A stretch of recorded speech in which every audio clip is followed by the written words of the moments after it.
Assalamualaikum warahmatullahi wabarakatuh. Alhamdulillahi bini'mati tatimmus shalihat wa bifadlihi tatanazzalul khairat wal barakat wa bitaufiqihi tatahaqqaqul maqasid wal ghayat. Asyhadu an la ilaha illallah wahdahu la syarikalah wa asyhadu anna Muhammadan abduhu wa rasuluhu la nabiyya ba'dah. Allahumma sholli wa sallim ala sayyidina Muhammadin khairil bariyah wa ala alihi wa ashabihi wa dzurriyyati wa atba'ihi ila qiyamis sa'ah. Amma ba'du, sesepuh bapak-bapak yang dimuliakan Allah. Alhamdulillah, kita senantiasa terus bersyukur kehadirat Allah Subhanahu wa taala atas berbagai limpahan karunia nikmat yang Allah anugerahkan kepada kita yang tiada terhitung. Hingga saat ini Allah anugerahkan taufik hidayah inayahnya yang menjadikan kita bisa berkumpul di majelis yang insya Allah penuh rahmat dan berkah ini. Salawat serta salam semoga Allah curahkan kepada Nabi kita Nabi Muhammad Sallallahu Alaihi Wasallam, keluarga, para sahabat, para pengikutnya hingga hari akhir. Mudah-mudahan termasuk kita serta keturunan kita. Bismillahirrahmanirrahim. Qala al-Imam Ahmad ibnu Athaillah As-Sakandari rahimahullah wa nafa'ana bi ulumi fid dharain. Rubbama wajadta minal mazidi fil faqih ma la tajiduhu fis shaumi was shalah. Terkadang engkau mendapatkan tambahan derajat rahmat dari Allah dalam musibah, kesulitan, kesukaran, ujian yang tidak engkau dapatkan pada saat engkau melaksanakan puasa dan sholat.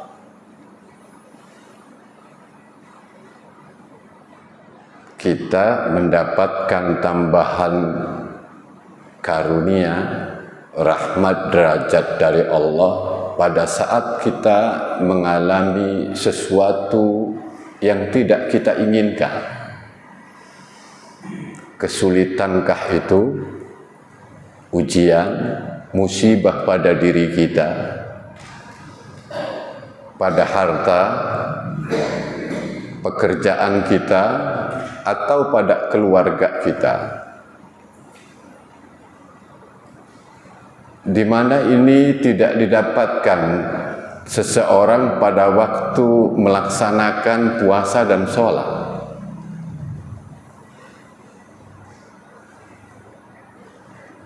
Apa maknanya? Melanjutkan hikmah minggu kemarin, bahwa datangnya berbagai macam ujian, musibah, kesulitan itu hari raya bagi orang-orang yang ingin dekat dengan Allah, ingin ma'rifatullah yang disebut para murid. Lalu di sini ditambahkan, kenapa ini disebut hari raya bagi para murid? Karena ternyata ada tambahan karunia, ada kesadaran yang mendalam yang menghubungkan dia dengan Allah Subhanahu wa ta'ala, sehingga hatinya bersih, sofail qalbi, meskipun amalnya sedikit.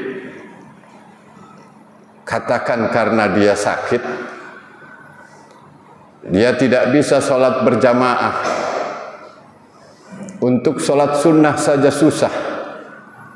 Tapi pada saat itu hatinya betul-betul terhubung dengan Allah Subhanahu wa ta'ala, bersih hatinya, suci kedalaman rohaninya, yang ini belum tentu didapatkan ketika orang melaksanakan sholat dan puasa.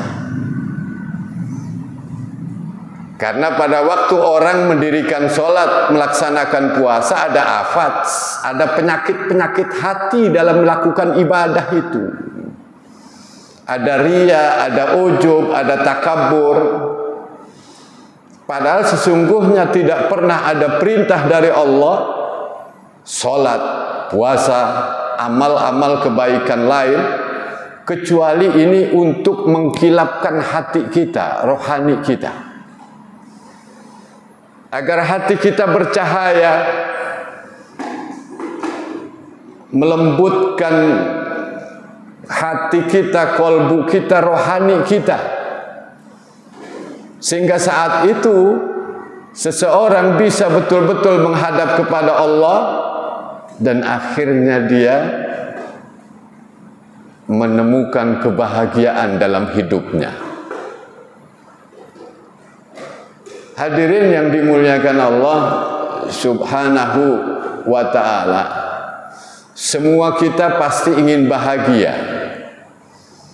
Karena itu kesulitan, penyakit, kekurangan harta, ditinggalkan orang yang dikasihinya, ini adalah ujian, bukan penderitaan. Musibah selalu ada pada kita, ujian itu. Tapi itu bukan penderitaan. Kenapa? Karena banyak orang mengalami seperti itu tidak menderita, tapi lebih banyak pula orang yang mengalami itu menderita.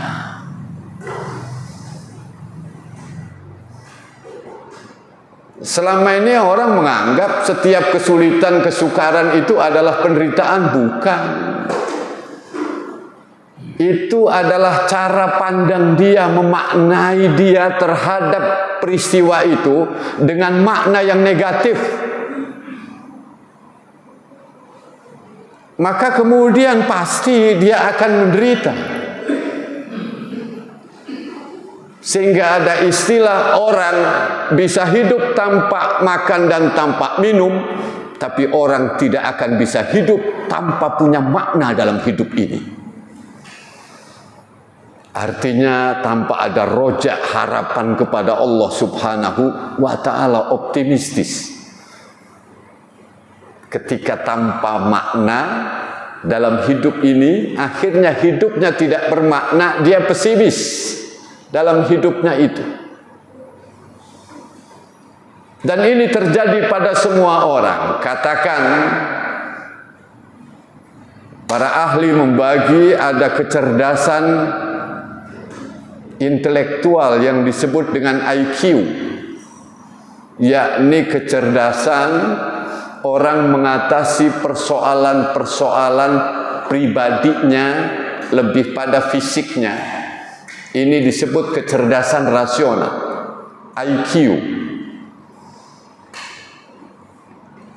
Yang kedua,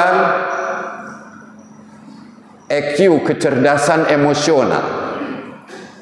Orang mampu mengendalikan emosi-emosi dirinya. Yang ketiga, kecerdasan spiritual, SQ, spiritual quotient, yakni kecerdasan yang menghubungkan dengan jiwa yang paling dalam, ruh yang terhubung dengan Allah Subhanahu wa ta'ala. Kecerdasan IQ, misalnya sekolah, kuliah, dia mendapatkan nilai yang bagus. Ini cerdas. Tapi tidak sedikit orang yang sekolah, orang yang kuliah jadi stres. Tidak mampu mengelola emosinya. Nanti ada orang cerdas emosinya, dia mampu mengendalikan emosinya, tapi dalam hubungan dengan orang lain, dia tidak terhubung dengan roh, jiwa yang paling dalam, yakni dengan Allah Subhanahu wa ta'ala. Orang ini cerdas emosinya, tapi bodoh spiritualnya. Ruhaninya dia bodoh. Hikam adalah bagian daripada kecerdasan emosional dan spiritual. Sehingga berbahagialah kita Dengan ngaji hikam kita mendapatkan pelajaran ilmu yang kemudian kita bisa tafakuri saat ini atau nanti dalam memandang kehidupan ini. Karena orang yang kena penyakit-penyakit jiwa itu, luka rohaninya itu, dalam perkembangan psikologi itu diobati dengan macam-macam. Ada yang disebut pertama, ini behaviorisme, psikologi behaviorisme. Dia psikologi mengkaji jiwa, tapi hanya perilaku. Inilah yang disebut ilmu psikologi, tapi tidak ada psikologinya. Ilmu jiwa, tapi tidak ada jiwanya. Sehingga disebut ilmu saja. Itu behaviorisme. Perilakunya saja. Dengan cara apa? Dengan cara conditioning, pelaziman dia. Kalau ada orang yang kena masalah apa dia misalnya? Trauma dengan sesuatu diketahui, katakan dia trauma dengan api, karena waktu itu ada kejadian yang menyeramkan yang berkaitan dengan keluarganya. Api dihubungkan dengan sesuatu yang menyakitkan bagi dia. Maka cara pengobatannya adalah dia dikasih pelaziman yang lain yang menyenangkan dia, sesuatu itu, api itu. Jangan heran ada seorang yang merubah itu, kaum behavioris dalam psikologi ini, merubah orang yang semula api itu dihubungkan dengan sesuatu yang menyeramkan, sehingga manakala dia melihat api, jiwanya tergoncang, maka dirubah, dibuat api yang besar, apa api unggun atau menyalakan lampu. Lalu pada saat itu seorang ibu ini didekati oleh suaminya, begitu romantis di samping api yang membakar itu. Ini pelaziman, sehingga nanti seseorang itu dia akan melihat api dengan cara menyenangkan karena mengingat romantismenya pasangan suaminya memperlakukan dia. Yang semula api itu terhubung dengan sesuatu yang menyakitkan, maka saat ini dengan sesuatu yang menyenangkan. Itu aliran behaviorisme, psikologinya. Jadi perilaku. Jadi kalau ada penyakit-penyakit apa yang diketahui penyebabnya, yang ini menyeramkan, maka kondisikan yang sesuatu itu dengan yang menyenangkan. Jadi rewards, menghindari punishment. Jadi mendapatkan pahala, ganjaran dengan cara kemudian meninggalkan siksaan atau hukuman. Ini cara mengobatinya. Tapi ada orang yang menderita, maksud saya orang yang hatinya luka jiwanya itu dia tidak tahu penyebabnya. Maka diobati dengan psikoanalisis dalam perkembangan psikologi.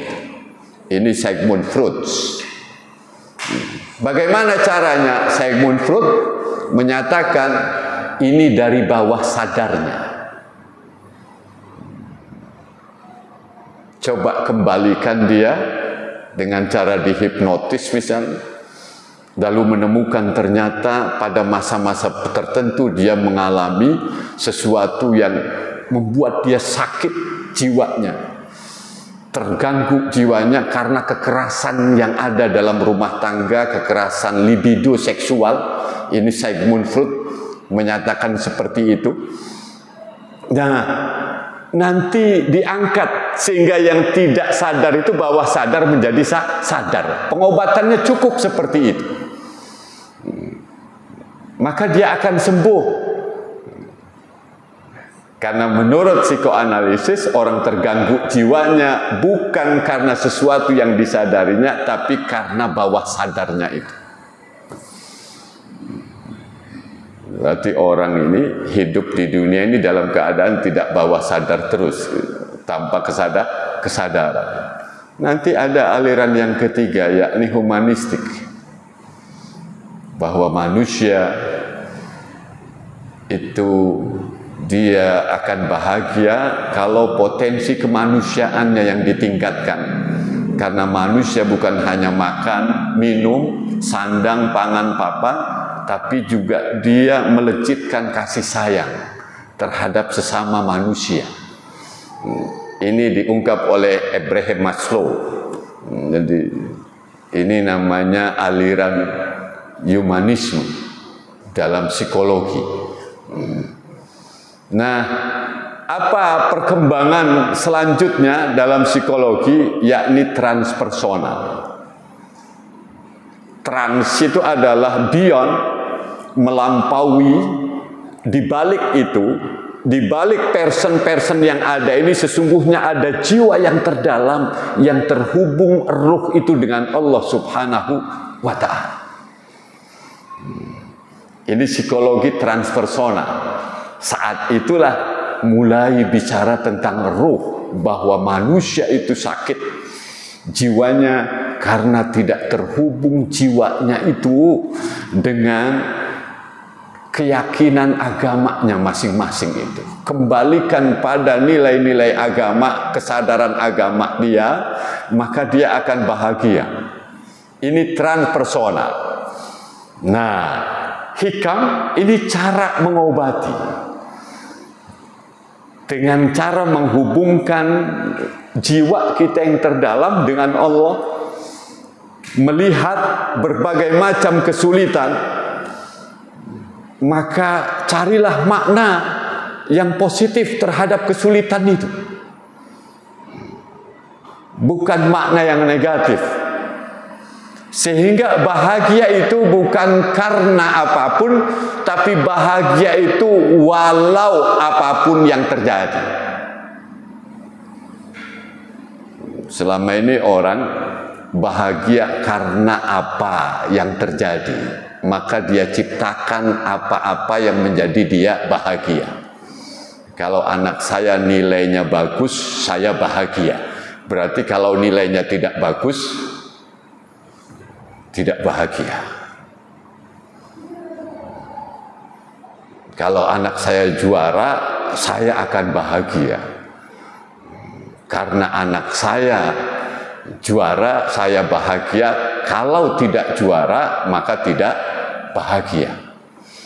Kalau saya mendapatkan rizki, saya bahagia. Kalau saya bangkrut, saya tidak bahagia. Ini karena berbeda kemudian kalau dimaknai walaupun apapun yang terjadi. Sesungguhnya kita tidak bisa mengatur takdir Allah yang terjadi itu. Musibah itu tidak pernah ada yang bisa menolaknya. Dan itu disebut dengan objektif terjadi pada semua orang.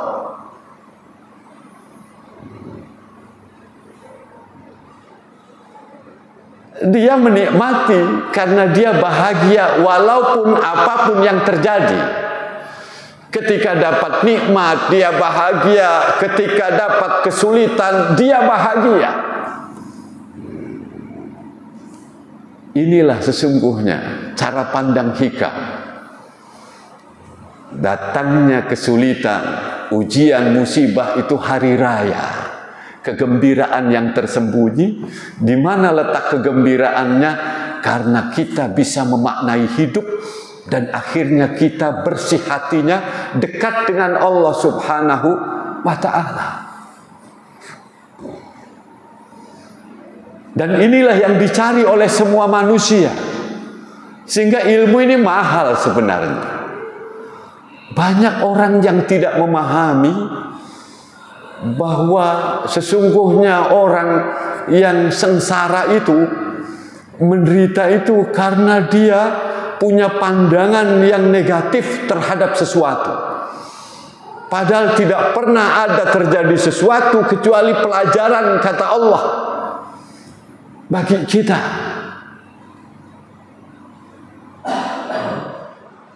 Pasti dalam hidup ini kita diberi, kadang waktunya kita ditahan, tidak diberi. Ada waktunya kita sehat, ada waktunya sakit. Ada waktunya kita punya uang, ada waktunya kita tidak punya uang. Ada waktunya sukses, ada waktunya gagal, itu pasti. Dan inilah sunnah kehidupan. Banyak orang yang hanya ingin sukses, sehat.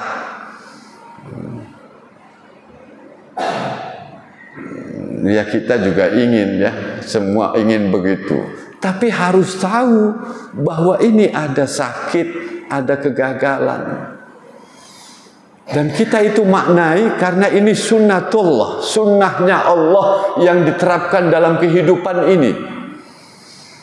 Tabarakalladzi biyadil mulku wa ala kulli syai'in qadir, alladzi khalaqal mauta wal hayata liyabluwakum ayyukum ahsanu amala.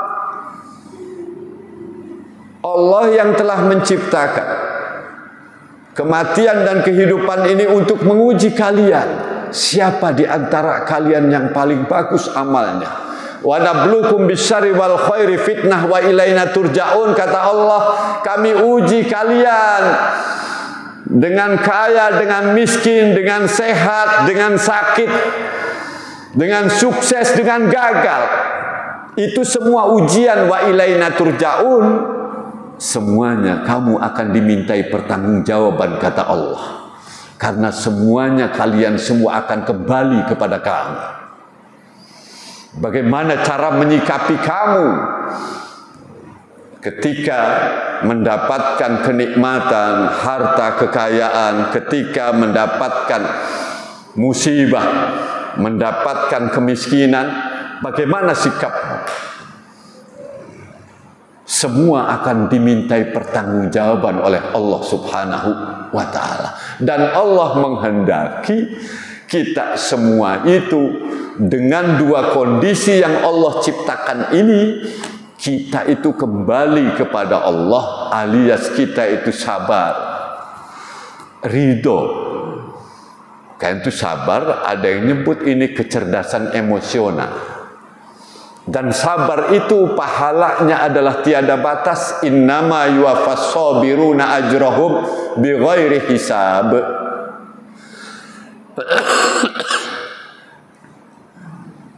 Pahala kesabaran itu tanpa ada hitung-hitungan. Sehingga orang yang sabar, dia mendapatkan rewards, pahala dari Allah yang tiada batasnya. Sabar dalam menjalankan ketaatan, sabar dalam menghindari kemaksiatan, sabar ketika menghadapi kesulitan. Artinya sabar itu adalah posisi agama mengalahkan hawa nafsu pada saat ada masalah itu. Itu disebut dengan sabar. Orang ini cerdas emosinya, mengelola emosinya. Sehingga kecerdasan emosional, saat itu dia mendekat kepada Allah, terhubung dengan Allah, ini yang disebut kecerdasan spiritual. Dia saat itu merasakan dirinya lemah, dirinya tak berdaya, dirinya sangat butuh kepada Allah Subhanahu wa ta'ala. Itu yang disebut dengan fakir. Jadi fakir itu bukan materi, tapi fakir kemampuan kita.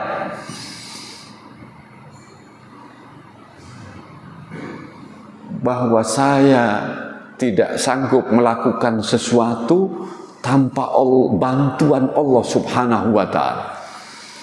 Sampai ada sahabat yang dilihat oleh Rasulullah sallallahu alaihi wasallam selalu diikuti oleh malaikat sahabat ini. Penasaran terhadap sahabat ini. Kenapa? Apa amal yang kamu lakukan? Sehingga malaikat selalu mengikutimu. diiringi oleh malaikat. Apa jawab sahabat itu? Ya Rasulullah, saya itu melangkahkan kaki dan saya tidak yakin bisa melangkahkan kaki berikutnya kalau Allah tidak kehendaki. Subhanallah. Ketika saya makan, maka saya tidak meyakini saya bisa memasukkan suapan yang kedua kalau Allah tidak kehendaki. Begitu dekatnya dengan Allah Subhanahu wa ta'ala. Pantas malaikat selalu mengikuti dia. Saking kekaguman selalu dekat dengan Allah Subhanahu wa ta'ala. Itu yang disebut dengan fakir, orang yang butuh. Ya ayyuhan nas antumul fuqara ilallah. Wahai manusia, kalian itu fakir kepada Allah, butuh kepada Allah. Kapanpun dan dimanapun kamu butuh kepada Allah. Selama ini orang tidak mengakui akan kefakiran, rasa butuh kepada Allah yang merupakan sifat asli dia sebagai manusia. Maka Allah ingatkan dengan cara sakit, dengan cara gagal, dengan cara diberi kesulitan, sehingga saat itu merasakan dirinya lemah dan berdoa dia butuh kepada Allah Subhanahu wa ta'ala. Jadi dua-duanya kalau begitu, Allah menghendaki semuanya ini menghadap kepadanya. Dalam hikam dinyatakan kedua-duanya Allah ingin mengenalkan dirinya kepada engkau, agar dengan sukses maka kamu kenal Allah Subhanahu wa ta'ala yang maha baik. Ketika gagal, kamu datang kepada Allah dengan sifat Allah Al-Qahar yang maha memutuskan sesuatu yang tidak ada satupun yang bisa menghalanginya. Ini dua-duanya adalah sifat Allah Subhanahu wa ta'ala. Sehingga orang tetap menghadap Allah.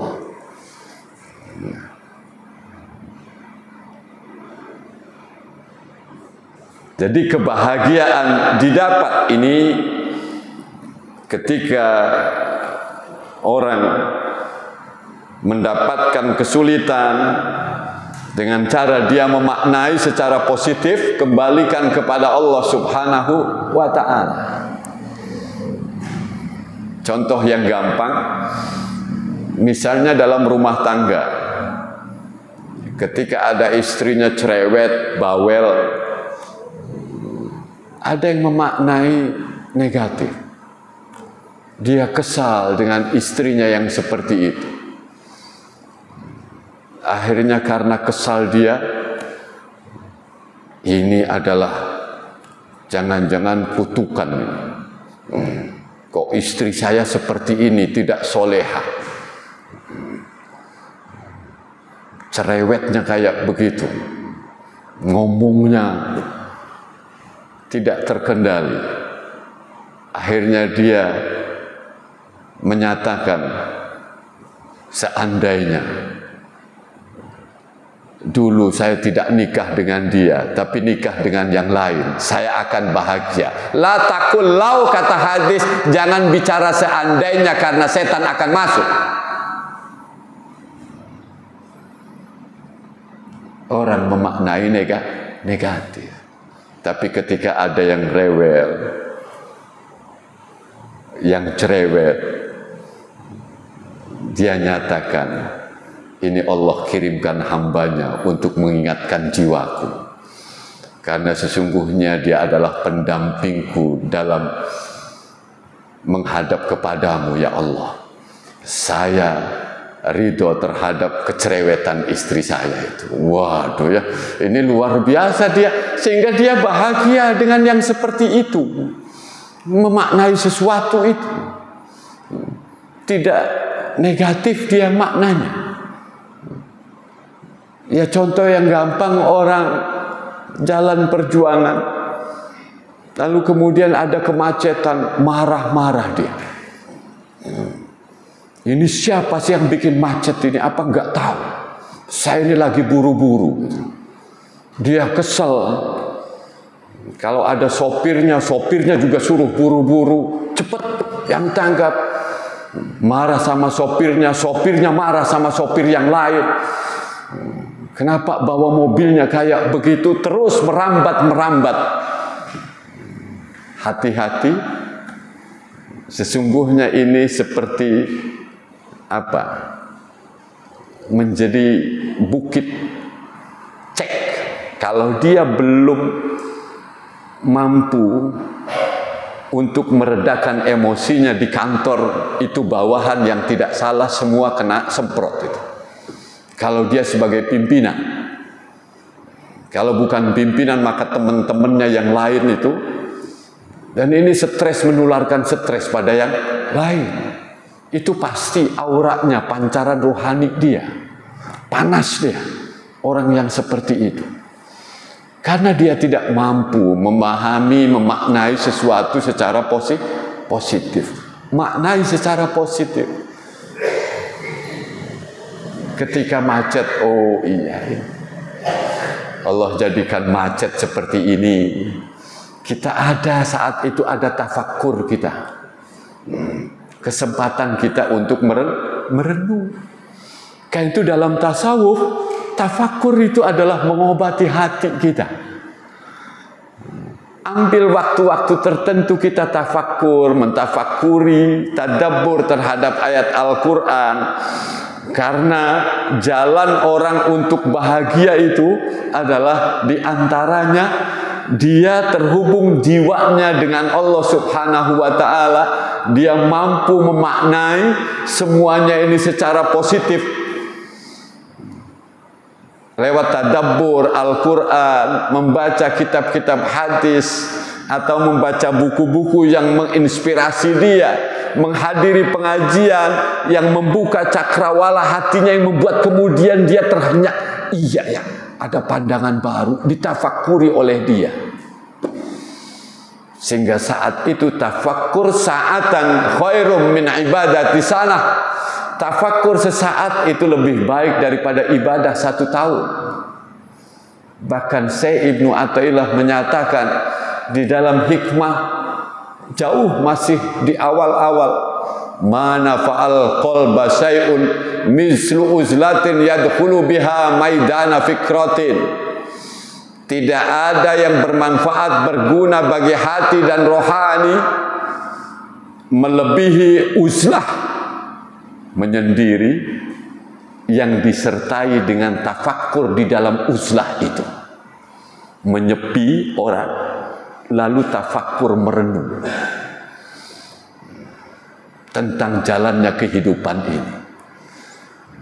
Betapa kehidupan sudah setengah yang saya lakukan. Apa yang sudah saya lakukan? Sudah terlalu banyak waktu-waktu yang saya tinggalkan tidak bersamamu ya Allah. Maka saat ini ya Allah, izinkan kami, bantu kami dengan rahmat-Mu ya Allah. Kami ingin berlari kencang menuju-Mu ya Allah. Muncul kesadaran kita. Kesadaran yang terdalam, fixed experience. Jadi pengalaman yang terdalam di dalam jiwa kita, yang menggoncangkan, yang berubah arah kehidupan. Seakan-akan Lailatul Qadar khairum min alfi syahr.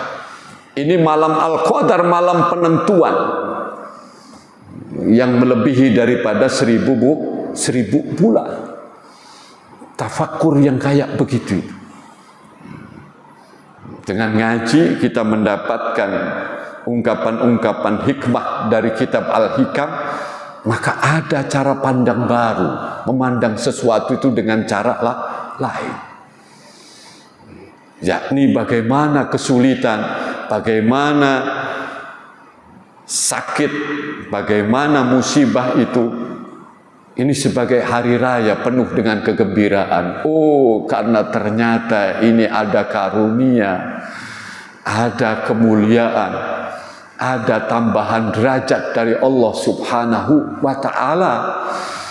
di dalam kesulitan, musibah, ujian yang seperti itu yang belum tentu didapatkan pada saat orang melakukan sholat dan melakukan puasa, ibadah-ibadah lahiriah lainnya. Sehingga dia menikmati. Jadi dia sabar terhadap musibah yang ada itu. Dan inilah makna daripada hadis Nabi, mayyuridillahu bi khairan yusib minhu. Siapa yang Allah kehendaki orang itu menjadi baik, maka Allah kasih musibah pada orang itu. Kalau begitu, musibah itu dalam rangka menggosok orang itu untuk menjadi baik. Maka maknai musibah itu sebagai hari raya, seperti orang-orang yang ingin dekat dengan Allah, murid, ingin kenal Allah, ma'rifatullah, memaknai musibah itu sebagai hari raya, penuh dengan kegembiraan dia. Jadi ini memaknai ujian, kesulitan, musibah sebagai hari raya, karena di dalamnya ada mazid, tambahan derajat dari Allah. Kita nanti akan diangkat derajatnya. Dan yang paling banyak mendapatkan ujian, dialah yang paling tinggi derajatnya. Ini untuk orang-orang yang sabar. Orang yang memandang musibah, kesulitan, kesukaran itu dengan cara pandangan positif, makna yang positif, sehingga hidupnya nanti bermakna. Tapi bagi yang negatif, malah dia semakin terjungkal, semakin dia terjerembab, terjun payung dia. Itulah manfaat kita mencari ilmu. Oh, ada cara pandang yang seperti ini. Terima kasih ya Allah, Engkau kenalkan kami pada hikamnya Syekh Ibnu Athaillah yang selama ini orang ungkapkan di hadapan umum, bahwa kebahagiaan itu adalah kapanpun dan dimanapun kita, yang disebut walaupun bukan karena, sehingga apapun yang terjadi bahagia. Bukan bahagia itu karena saya bahagia karena punya uang, berarti dipastikan tidak bahagia ketika tidak punya uang. Tapi bahagia walaupun saya tidak punya uang. Bahagia walaupun saya dalam kesulitan. Kenapa? Karena dalam kesulitan ini dibersamai dengan kemudahan. Fa inna ma'al usri yusra, inna ma'al usri yusra. Sesungguhnya bersama dengan kesulitan itu ada kemudahan. Sesungguhnya bersama kesulitan itu ada kemudahan. Bersama, bukan setelah. Bukan setelah kesulitan ada kemudahan, bukan. Bersama ada ma'a. Ma'a itu bersama, bukan ba'da, bukan setelah.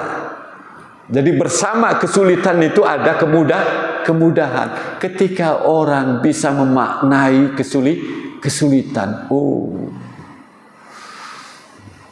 ternyata kesulitan itu adalah Allah ingin mengenalkan dirinya dengan sifat jalaliyah, keagungannya kepadaku. Yang selama ini barangkali ketika saya didekati dengan sifat-sifat indah Allah, Al-Wahhab, Ar-Razzaq, Allah selalu menganugerahkan kenikmatan pada saya, Allah selalu memberikan rezeki. Ini sifat-sifat indah Allah, Jamaliyah.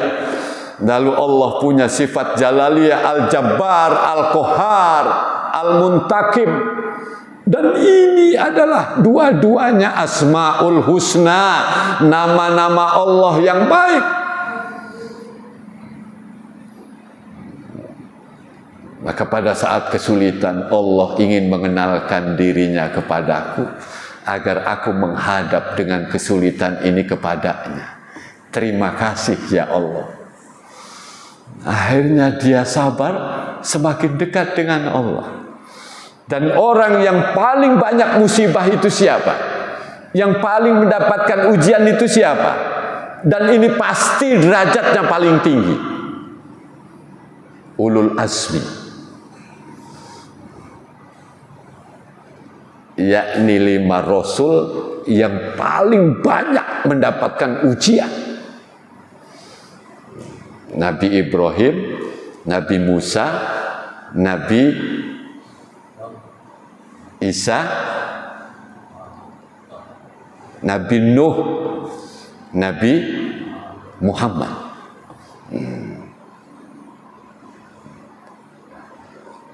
Disingkat Nimim. Nimim berdasarkan urutannya: Nuh, Ibrahim, Musa, Isa, Muhammad. Ini yang paling banyak diuji, ulul azmi, dan derajatnya paling luhur di antara para rasul. Lalu nanti para rasul, para nabi. Jadi benar sabda Rasul, siapa yang Allah ingin jadikan dia orang baik, maka dia akan mendapatkan kesulitan, mendapatkan ujian, musibah. Karena itu kemudian ketika mendapati kesulitan, musibah, kita memiliki cara pandang positif, memaknai. Oh Allah, angkat derajat saya. Ya Allah. Dia sabar, bahkan tersenyum. Ya.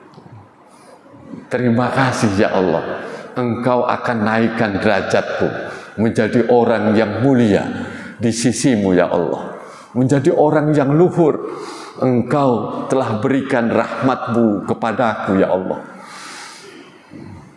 Kelihatannya sakit secara fisik, tapi sesungguhnya secara rohani ini mengangkat derajat. Ini logis, masuk akal, bisa diterima dengan akal kita, rasional. Dan ini sesuai dengan kolbu kita, rohani kita. Karena kita ini makhluk rohani yang dibungkus dengan jasmani. Maka kebahagiaan yang sejati adalah kebahagiaan rohani kita ini. Roh kita tidak pernah akan bisa bahagia kalau kita tidak ngurus juga jasmani kita.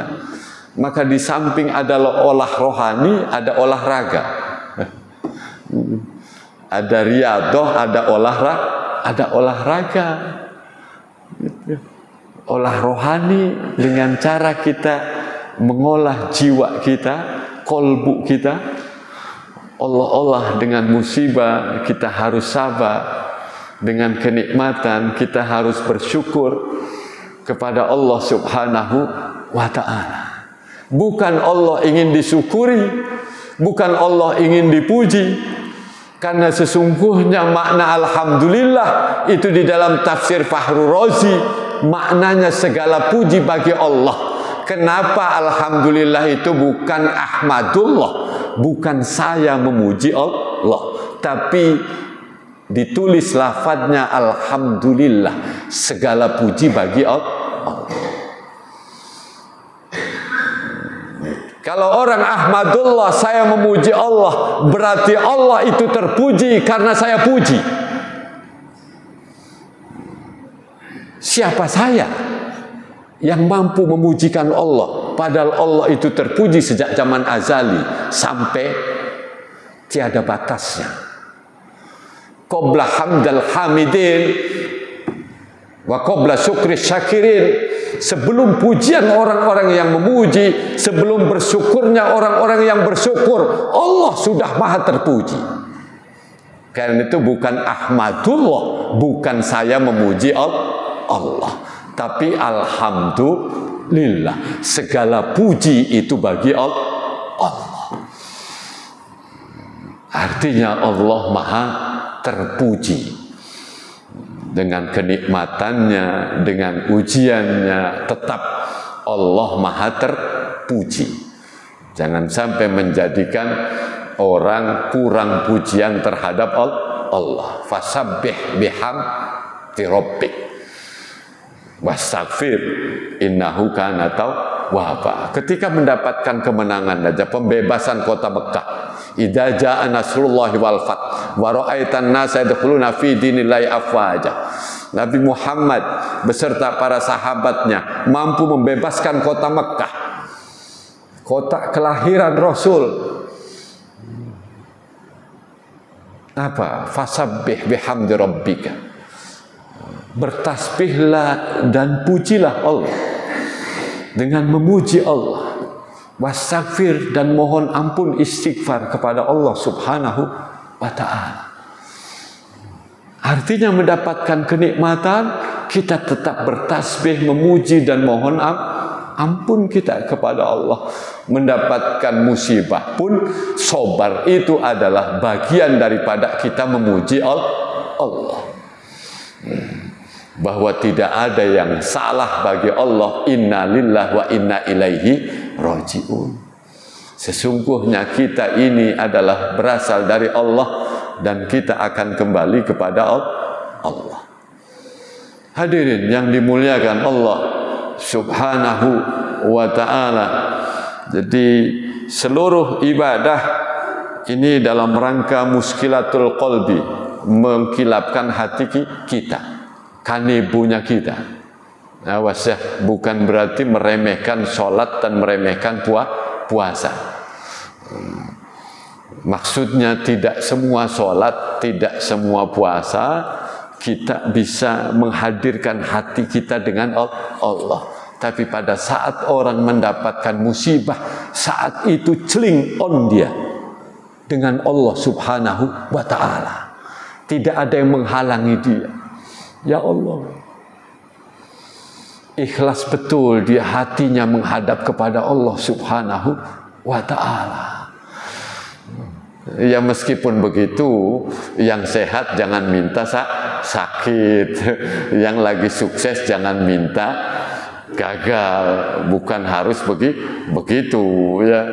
Kita kemudian bisa tafakkur sehingga ibadah-ibadah yang kita lakukan dipenuhi dengan tafakkur kita, sehingga punya kualitas ibadah yang kita lakukan itu membersihkan hati kita.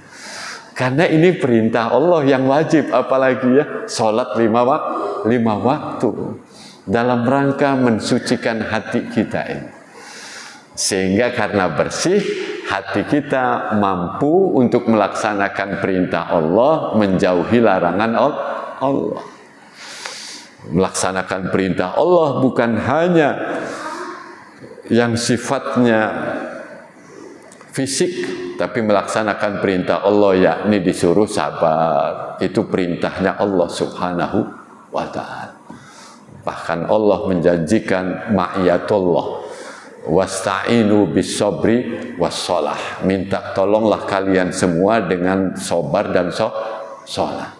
Innallaha ma'as-sabirin. Sesungguhnya Allah membersamai, menyertai orang-orang yang sabar.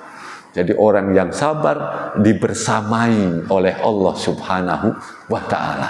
Maksudnya dengan rahmatnya, dengan pujian dari Allah, dalam arti mengangkat derajat, sehingga orang ini mulia di sisi Allah Subhanahu wa ta'ala, mendapatkan tingkatan pahala yang tiada batasnya lewat sabar itu.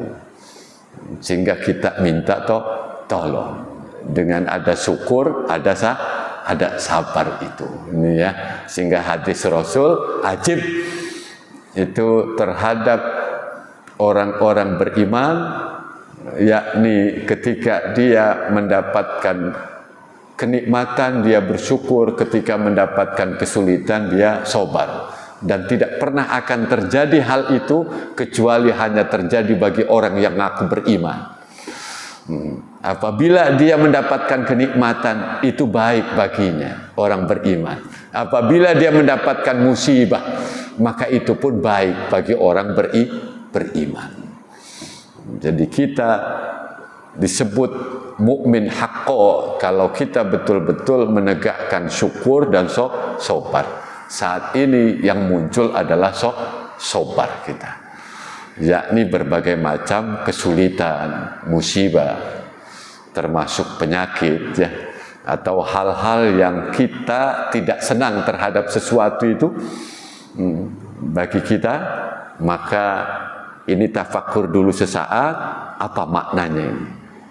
Maknai secara positif, lalu kita bisa lanjutkan melakukan kegiatan dalam kehidupan itu ya. Ada orang yang ngomongin kita, oh Allah kirimkan hambanya untuk mengingatkanku, terima kasih ya Allah. Jadi kritik dikasih keripik nanti ya. Jadi orang yang kritik dikirim keripik sama dia. Ah Bapak ini keripik, terima kasih atas kritikan Bapak terhadap saya. Karena itu balasan kritik Bapak saya kasih keripik. Jadi kritik, keripik gitu ya. Ini latihan. Orang tidak mungkin akan sampai sana kalau dia tidak mengolah rohaninya. Dan hanya orang yang mengolah rohanilah yang dia ingin lebih dekat dengan Allah, ma'rifatullah. Dan dia pasti orang yang akan bahagia. Dan inilah tujuan kita hidup di dunia. Rabbana atina fid dunya hasanah wa fil akhirati hasanah wa qina adzabannar. Kita berarti sudah menarik surga di akhirat menuju surga dunia karena kita bahagia. Ini perumpamaannya ya, yang jelas surga akhirat nanti tiada terperikan. Karena bagi para sufi itu orang yang bersih hatinya karena dia melatih rohaninya, mensucikan diri, mengosongkan diri dari sifat yang tercela, mengisi dengan sifat-sifat yang terpuji. Maka bagi para sufi itu sesungguhnya kebahagiaan di dunia itu yakni jannatul ma'arif, yakni jannah karena mengenal Allah Subhanahu wa ta'ala. Karena siapapun yang bisa mengenal Allah, maka ini pondasi iman kita kepada Allah, maka dia akan bahagia karena tahu siapa Allah. Allah punya sifat, ada jamal yang indah-indah, ada jalal yang agung-agung. Jamal yang indah-indah, yang kelihatannya menyenangkan bagi kita, sementara jalal keagungan Allah menampakkan keperkasaannya yang membuat manusia kadang-kadang dia saat itu tidak mampu dia menghadapi itu. Maka saat itulah kita butuh kepada Allah. Dan orang yang kenal Allah, dia menghadap kepada Allah baik ketika mendapatkan kenikmatan maupun ketika dia mendapatkan kesulitan. Dua-duanya sunnah Allah dalam kehidupan. Mudah-mudahan ini bisa kita terapkan dalam kehidupan kita, karena ini otomatis yang menjadikan kita bahagia, terhubungnya rohani kita, jiwa yang terdalam kita dengan Allah, berarti kita cerdas secara spiritual, rohani kita. Demikian yang bisa kami sampaikan. Mudah-mudahan ada manfaatnya. Kita tutup dengan doa kafaratul majlis. Subhanakallahumma bihamdika asyhadu an la ilaha illa anta astaghfiruka wa atubu ilaik. Mohon maaf. Wassalamualaikum warahmatullahi wabarakatuh.